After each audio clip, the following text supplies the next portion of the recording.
अल्लाह फरमाते हैं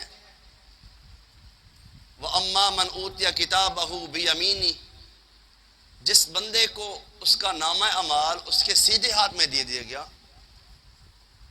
वो क्या कहेगा कि मुझे यकीन था कि मुझे मेरा नामा अमाल मेरे सीधे हाथ में मिलेगा। क्यों? कहता है मैं नेकियां करके आया हूँ, दुनिया के अंदर अच्छे काम करके आया हूँ, किसी के साथ ज्यादती नहीं की, मामलात भी अच्छे थे मेरे, रहन सहन भी अच्छा था मेरा, किसी को तकलीफ नहीं दी।